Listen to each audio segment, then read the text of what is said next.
No hei, ma tegelikult otseselt ei teagi, mul mingit otsest nagu pikka teemat ei ole. Näis, kuidas kujuneb. Anyways, kõik teavad seda õhkamist, et ma teeksin nagu mida iganes armastuse pärast. Et nagu ma teen mida iganes, et seda armastust hoida ja et nagu seda suhet hoida ja kõik need jutud ja värgid on ju. Ja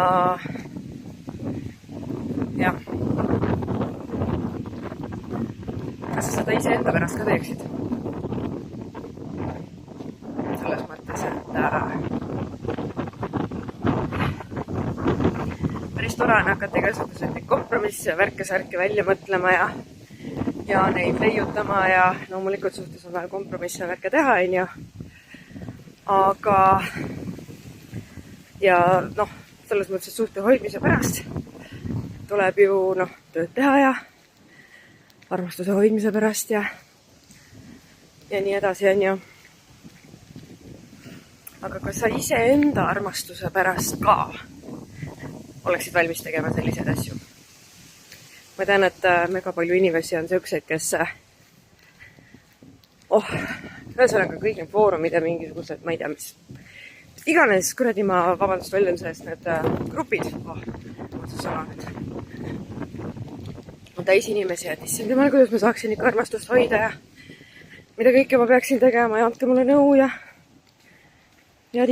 bla bla bla ja nii edasi ja tagasi ja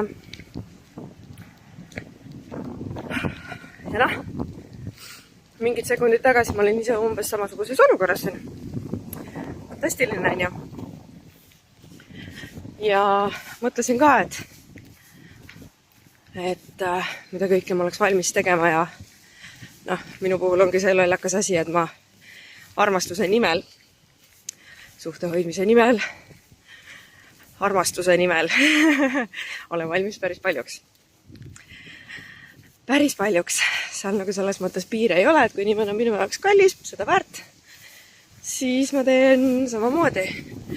I would do anything for love.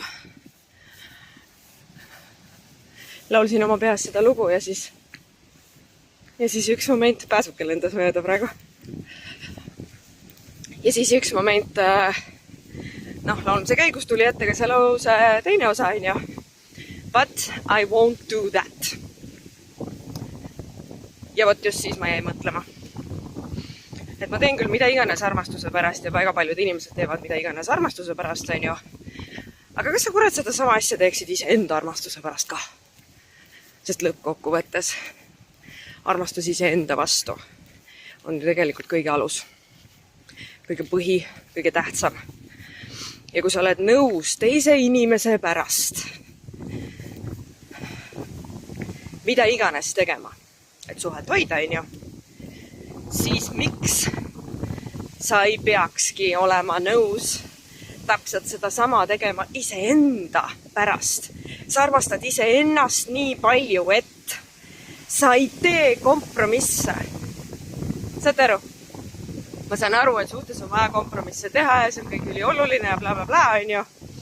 Aga üks aspektikene, mis ma hakkasin veel mõtlema, on see, et kompromissid väga tore on ju, aga point neil on ainult siis, kui need läbi rääkida. Need kompromissid peaksid olema sel juhul läbi räägitud kompromissid ikkagi, kokkulepped. See ei olegi siis kompromiss, let's face it, see on kokkulepe. Selles mõttes, et see kompromissi tegemisel ja sellel ei ole mitte mingisugust pointi, mis teeniks seda suhet või seda armastuse hoidmist, kui neid kompromisse tehakse omaette oma peas üksi. Saad aru? See ei käi päris nii, et sa leiad, et sulle midagi suhtes ei sobi ja siis hakkad kompromissitama. Aga ma neelan selle asja alla ja ma ignoreerin seda ja vigistan seal silma kinni ja ma ei tea, äkki midagi muutub seal, et ma natukene lihtsalt hoian ennast tagasi ja ei, see ei käi nii. Joh, ei tii. see peaks välja nägema niimoodi, et kui sul tekib mingi teema, sa võtad kätte, sul peab olema nii piisavalt turvaline suhe, et sul on võimalik istuda maha selle inimesega ja öelda, et kuule, mind nüüd hakkas häirima selline asi, minu jaoks on see asi üles tulnud. Mul on nüüd selle asjaga natukene probleem, see häirib mind. Mis me teeme? Ja siis sul peab olema piisavalt turvaline ruum, et sa saad selle asja reaalselt lahti nagu enda seest välja rääkida täpselt nii toorelt, täpselt nii ausalt, täpselt nii sellisel kujul, nagu ta sinu sees parasjagu on. Ja teine inimene peab olema piisavalt. Issa, ma unustasin jälle selle sõna ära. Klassika. Mature. Ta peab olema nii piisavalt nagu täiskasvanud, küps, et ta on valmis vastu võtma selle sind häiriva aspekti, jutu, teema. Ja ta peab olema piisavalt valmis kuulama see ära täpselt sellisel kujul, nagu see sinu seest välja tuleb. Ja absoluutselt vastupidi täpselt samamoodi, on ju. Kui temal tekib mingisugune probleem, sa pead olema samamoodi valmis istuma maha, kuulama see tekst ära täpselt nii, nagu see teise inimese seest tuleb. Sest see on vaja enda seest välja saada täpselt nii, nagu ta seal on. Ilma ümber pakkimata, ilma lehvi peale sidumata, nutuga, pisaraga, isegi kui tahetakse röökida vahepeale, et mul on nii fucking kõrini. See nagu ma olen nii tükk aega alla neelanud, ma olen ootanud, see ei muutu. Mul on nii kõrini. Ma ei jõua enam, mul on vaja see ära rääkida, on ju. Ja sa pead olema valmis selleks. Ära see kuulama täpselt nii, nagu see välja tuleb. Eks ole?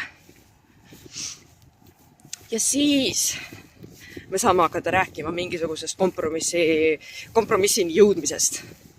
Ehk siis kokkuleppeni jõudmisest. On ju?